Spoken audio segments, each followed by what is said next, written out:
Before we talk about the 6 under 65, Braden, you had to come back and play, what, maybe three holes? Two holes, yeah. 2 holes. How was that finishing off and then getting underway again? Yeah, my only bogey was actually on the hole that I stopped on.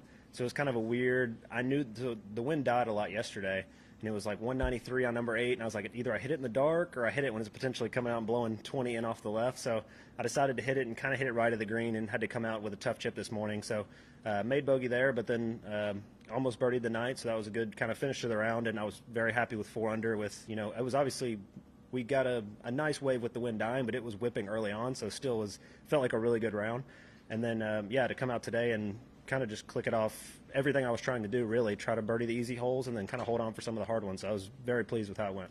You just mentioned earlier that you kind of enjoy the challenge of playing in the wind. Mm-hmm. What do you enjoy about it so much? I just kind of enjoy not hitting stock shots, I feel like. Like, it's never, I hit my 9-iron 157 yards, and, like, a lot of times when you're 157 middle of the fairway, it's like you just feel like you have to be perfect, where I think here you can kind of make clubs fit the shot a little bit. Like, you can either, fly to 7 or you can even hit a chippy 5. Like, it kind of, you have more options with, what you're comfortable with.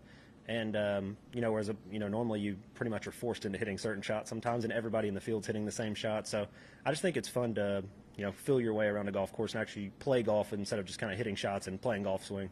Do you think the nature of playing like that keeps you way more engaged in it, and that helps you concentrate or play better? Yeah, for sure. I mean, there's so many shots that are hard out. Even the downwind shots are hard. So it keeps you very engaged with thinking around the golf course. And like I was saying earlier, sometimes it could be a chip that's closer to the hole and into the wind versus a 50-footer downwind.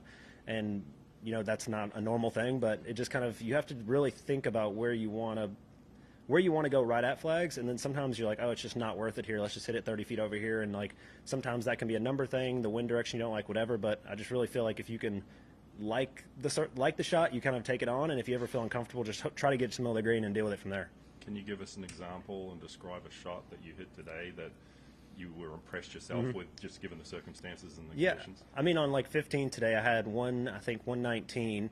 And I was like, it's probably a 9-iron, but I was like, I just feel like that could get up in the wind. So I was like, I'm just going to chip an 8-iron and just, really chip it in there. And I hit it, 15 feet behind the hole and able to make it there. So that was a pretty good feeling shot, because that was when it's over there by the ocean, when it's blowing 30, like, you feel like it can just go anywhere if you get it up in the air.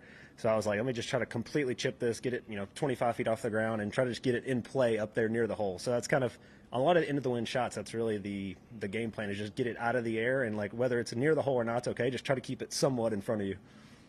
I know. Remind me, last year at the Korn Ferry Tour Championship when you won, had you already locked up your card for this year, or did you do that with the win? Yeah, I did it with the win. I had to finish second or better, so it was really a really important one. So ever since you won NCAAs, I know that kind of elevated, probably what you thought of yourself, and especially what a lot of the golf world thought of you. And since then, you've really had to grind your way to get where you are now. So do you maybe feel a sense of maybe comfortability or just familiarity with where you're at in the FedExCup race with just a couple events left, knowing that you have to play well these next 2 weeks? Yeah, I mean, I think a lot of guys that are out here for 8 to 10 years or whatever, they could maybe be uncomfortable with the thought of losing their card. But when you're on the Korn Ferry every year, you feel like you're always in that mix of losing your card or one good away from getting your PGA Tour card. So I feel like that probably is a slight advantage for people that are in my position right now, that there's always that kind of those lines you're going for, right? A good week to maybe get in the top 150 or a great week to get up in the top 100. So I feel like I'm very used to that type of pressure where, like, a good week would go a long way.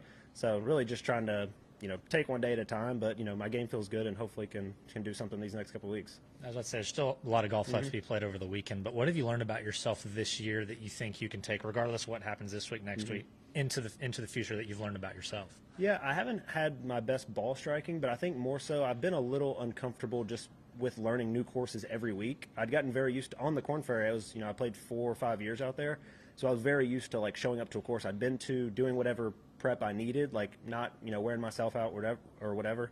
And now it feels like I have to show up Monday, play the Pro-Am, I'm there Tuesday, I'm not in the Pro-Am Wednesday. So it's got a little bit of combo of that, not having quite my best stuff with kind of being a little uncomfortable, and then, like, it turns into a lot of, 72, 71 missed cuts, and, like, you're like, all right, my game's not horrible, but I'm just not able to quite click how I want. But these last couple weeks, like I said, it's really, my game is starting to show signs of really good stuff, and just hopefully we can keep that up. Adam Hadwin's up by 1 on you and Chandler right now, and he talks a little bit about, it's been a while since he's been in contention and started having some feelings coming back. He's been really happy with how he's performed with some of the feelings he's felt. Is there anything similar like that to you? You look up at the leaderboard, you see where you're at on the board, and you maybe feel some nerves come out? Not this early, especially, but I feel like a good thing for me, like in college, I was able to win a lot, and even that Korn Ferry Tour Championship, that was one of the first times I was truly in contention. A couple weeks before in Boise, I was and played well, but finished fourth. But I feel like if I can get there on Sunday, and be in contention, I feel like I've done that a lot, and it doesn't necessarily mean I'll play amazing, but I do feel like I'm comfortable and I've done it before, so that's always a good feeling to have in the back of your head. This might be a little deep, but your first ever PGA Tour event as an amateur, you finished top 5. And you were, I don't know how old. Yeah, 19 maybe. Yeah. I mean, when you came away from that week, can you remember what sort of maybe expectation you had, and when you feel the way you feel now about yourself, and you look back at that kid at that point, what would you say to him? I mean, I definitely have not had. It's a tough thing because I am on the PGA Tour, so there's positives there. 100%. Obviously, not the career I would have liked to have had. Like, with a lot of my friends, like Morikawa and like Hovland, some of those people have had, won majors, won a lot of events out here. But, I try to always remind myself that not every path is the same. Like, I might win this week and then go win a couple next year, and you just never know. So I just try to keep my, head down and do all the right things and, see where it takes me. There's plenty of people that have taken a different path. Exactly. Been successful at it. For Thanks, sure. Braden. Thank you very much.